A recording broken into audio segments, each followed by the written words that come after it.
Hi everybody, this is Agnes from Sediment, and today I'm going to share some of the wine styles I personally cannot seem to fall in love with, and then we will taste some great alternatives I would rather drink.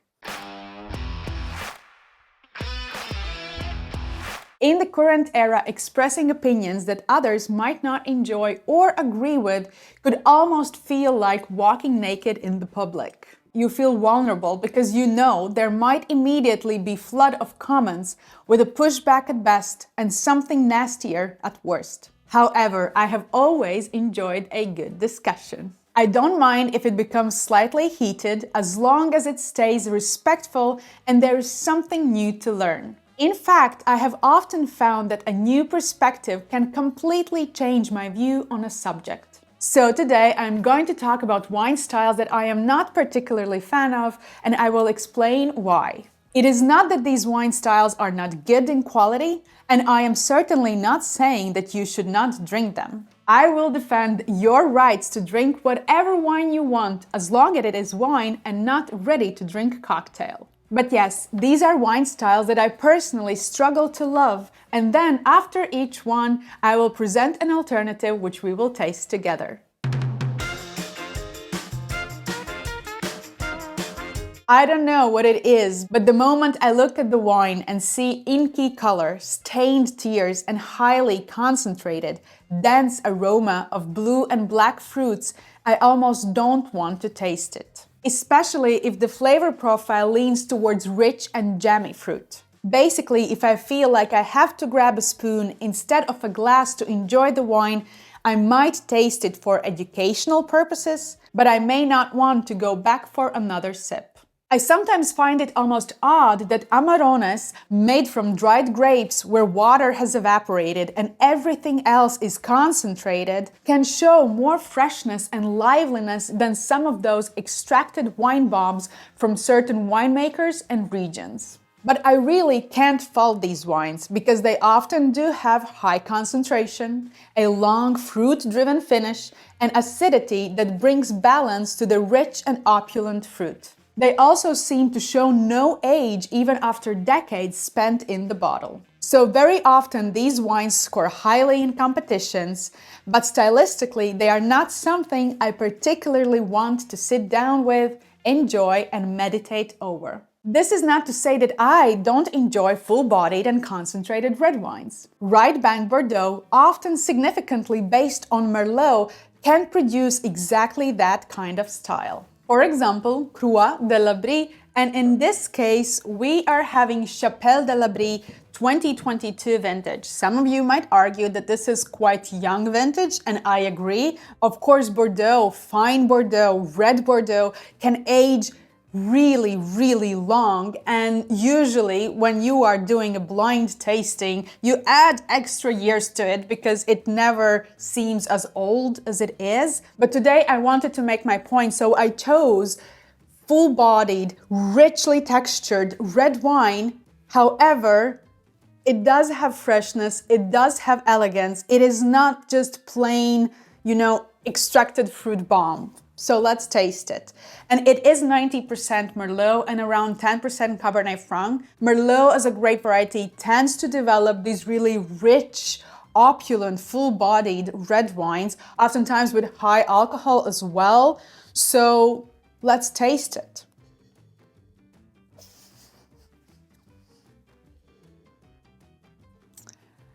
We do feel that plum, really ripe blueberry and blackberry character.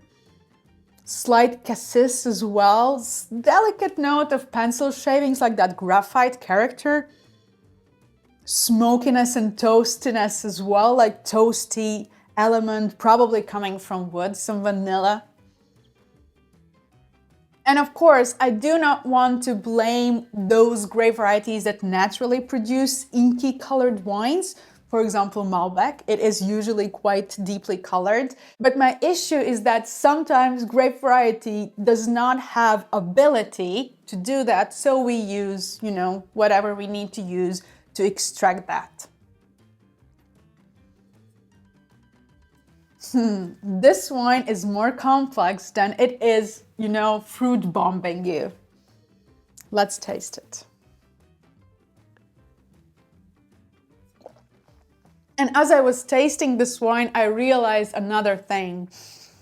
Sometimes in these really overly extracted, full, rich-bodied red wines, the tannin texture that could also add certain freshness to the wine is really ripe and almost melting on the palate. And that on its own is a good thing, you know, when you discuss or talk about tannins.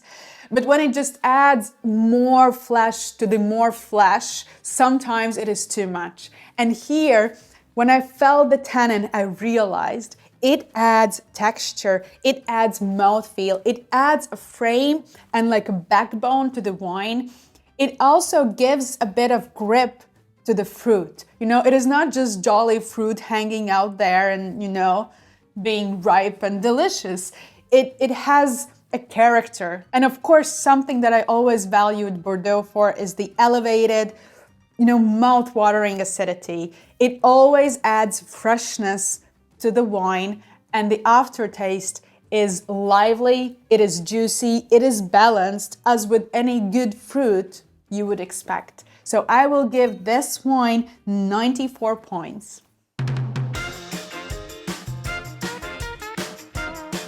Honestly, this one varies significantly because there are champagnes that I sincerely love despite the fact that they have no sugar added. And it does not apply equally to all the sparkling wines as well. I have noticed that cavas, corpinats, and other Spanish sparkling wines I actually often prefer in Brut Nature style because they offer so much more fruit ripeness that sugar almost seems unnecessary. There will be people who argue that sugar is not part of terroir, so adding it, you dilute the expression of terroir. My argument is, so do additions of sugar and yeast for the second fermentation. Reducing overall sugar additions in champagne makes sense, especially in the changing climate. And I have noticed that I do prefer lower dosage now than I did 15 years ago. But what I do not enjoy is a dogmatic belief in Brut Nature, regardless of the vintage, the ripeness, or the overall balance of the wine. That is something I avoid when choosing champagne for my own enjoyment. We might argue that human beings cannot perceive less than 4 grams per liter of residual sugar. So why does it matter? But it does matter because sugar is also a flavoring component. It can open up other aroma elements, and it certainly adds complexity to the wine as it ages. So yes, we might not pick it up directly, but we sure notice it in the broader balance and flavor profile of the wine. Champagnes that I do enjoy? Well, those are the ones where producers adjust their liqueur d'expédition depending on the vintage, the ripeness, and the overall balance of the wine. For example, Alexandre Chartogne with his brand Chartogne-Taillet. And I have always loved him because he adds residual sugar depending on the vintage, depending on the grape variety, depending on the wine style. He always says that it is about the balance. You will often see different single vineyards from the same vintage having different sugar levels, and I think that shows how his aim, his ultimate aim, is the balance of the wine. We have here right now Chemin de Reims, which is 100% Chardonnay. I think at some point it also had some Arbois blended in it, but at least here he's also being super transparent with his wines. We can see on the back label, we see the vintage, we see the dosage, which in this specific case is 2.4 grams of residual sugar, and we see the grape variety as well. So, 100% Blanc de Blanc Chardonnay. Let's taste it. I have always been in love with his champagnes. I think I fell in love with the Labrie, which is 100% Meunier, but I think he makes these really, you know, approachable, beautiful, albeit really terroir-driven wines across all his labels. And this one is driven by bright, ripe orchard fruit flavors. You have these yellow apples and maybe some floral, some acacia blossom as well. There's some smokiness, you know, that underlines some I don't know, earthy element here as well.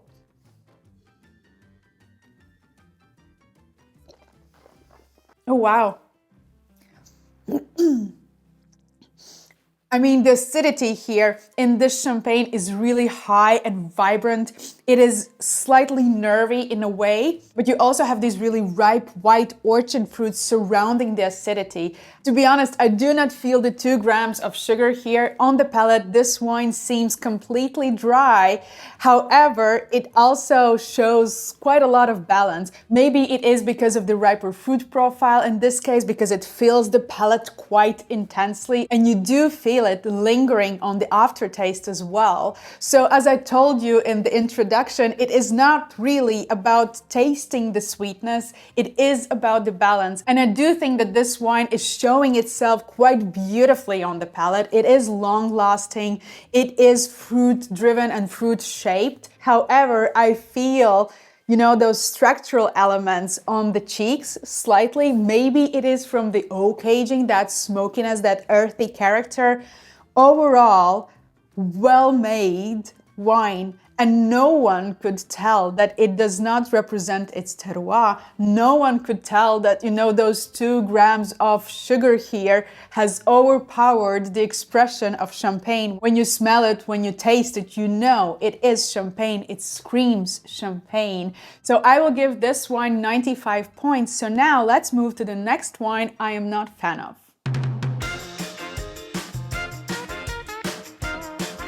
Full disclosure, I will choose wines made by winemakers who care about their land, soil health, wine health, and the wider values of sustainability. I will choose wines where winemakers are investing themselves, their heart, soul, and muscle into the work. But I do not like faulty wine. I have very little tolerance to volatile acidity, faults from malolactic fermentation, and thanks to all the gods, I do not seem to pick up mousiness. I do think that with natural wine movement, tolerance towards faults in wine has increased significantly. But the honest part is that natural wine is often blamed for lazy or careless winemaking, even though it does not have to be faulty at all. So rather than dismissing natural wine as a category, I try to make empirical decisions on what I drink. There are winemakers and whole regions that have long worked with little or no additions to their wines, and so they have the knowledge, experience, and expertise to do it well. And one of them is Jura, and I do value Tissot. Today we are going to taste a Les Bruyeres 2022 Chardonnay, so single vineyard Chardonnay from Jura. And I think Jura has never really entered the natural wine or low intervention wine movement. They were always there. And maybe it is because of their wine style. Vin Jaune is aged under voile. So you could never really add a lot of sulfites to the wine because you had to make sure that voile would develop in these wines. And Jura has always been more funky, more yeasty, not always fully filtered or fined, as opposed to the majority of other winemaking regions. So I do think that if you want to look for something really truly authentic, Jura is one of the regions to go. It does not mean, though, that they are faulty. I have to be honest with you, though, because some of my colleagues have told that some of the red wines from Tissot have showed some of that mousiness, but overall, their wines have always been quite clean, really beautiful. Yes, there are some slight funkiness to them, but they're definitely not faulty. And for me, that's really important. And I think another important thing is they care about their land, they care about their soil health, and they're not dogmatic. If they will need to add some of these sulfites to their wines to make them more stable, they will do that. So let's taste it. I straight away feel the funkiness. I feel some of the smokiness and toastiness on the nose here as well, but it is not faulty. It is not, overpowered by VA or, any other elements that sometimes dominate in some of these wines. This one shows a bit of that apple peel, green one, maybe slightly dried apple peel character. We also have pears and white melon here and peaches. And it is mixed with that smokiness I mentioned before.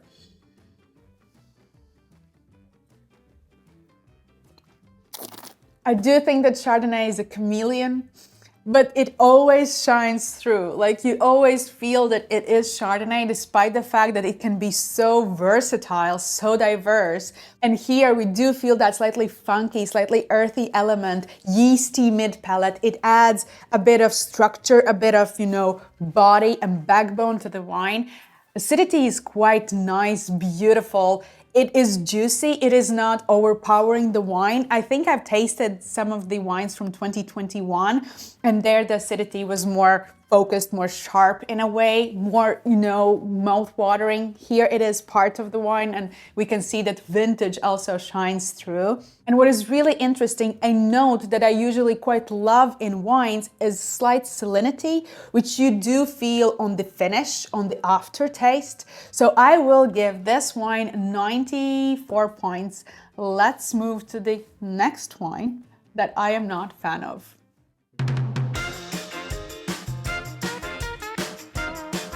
I hope I do not shatter any glass here by pointing this character out, but... And just like that, the illusion was shattered. Wow. There is a certain category of white wine, often entry-level wines at an approachable price tag, with no oak influence and made for immediate consumption. Think of your $5.99 Pinot Grigio or $4.99 Chardonnay. Often it is not fruit, but juice or bulk wine sourced for the production of these wines, and the quality can be quite variable. To ensure high aromatic intensity and consistency, certain yeasts are used, and fermentation temperature is kept very low. This usually results in a very estery, artificial bonbon, cotton candy type of aromas.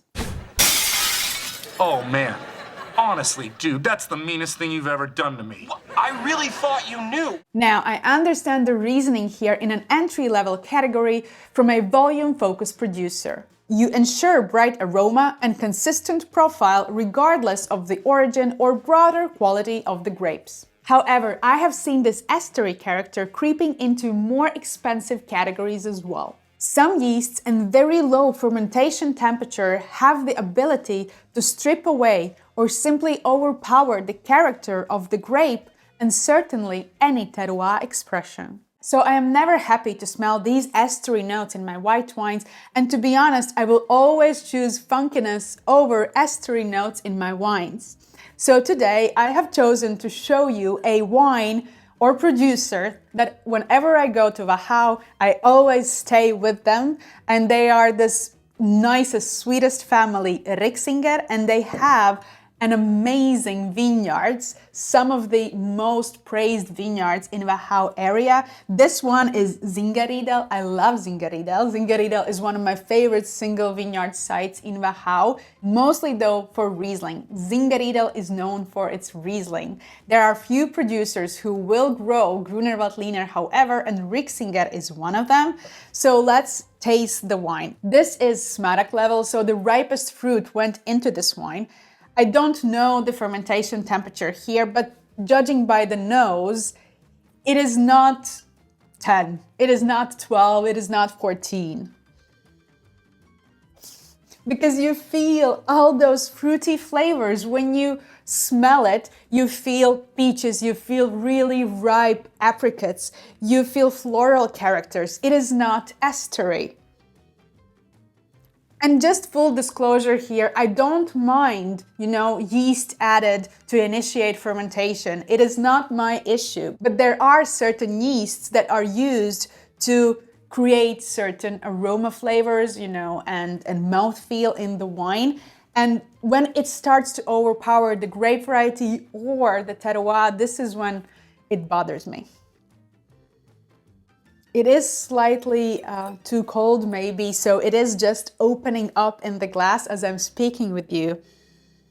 But I feel that almost smoked apricot character. Gruner Veltliner Smaragd level from Wachau usually smells to me of these apricots, and there are apricot trees all around Wachau as well. So maybe this is just my imagination playing games with me. But there's also some element of spiciness like rosemary or thyme. Let's taste it. As with Smaragd levels, so typical, you often have this off-dry style, so I would guess that some of the 3-4 grams of residual sugar here this wine actually has. And so typical for Gruner Veltliner, we do have that phenolic grip on the finish, that bitter almond element. However, those ripe stone fruits, peaches and apricots is what dominates the palate and finishes on the aftertaste. I will give this wine 92 points. Thank you. Thank you very much for watching this video. Let me know in the comment section below which are the wines that you cannot seem to fall in love with. I don't want to use the word hate. And make sure to watch this video next.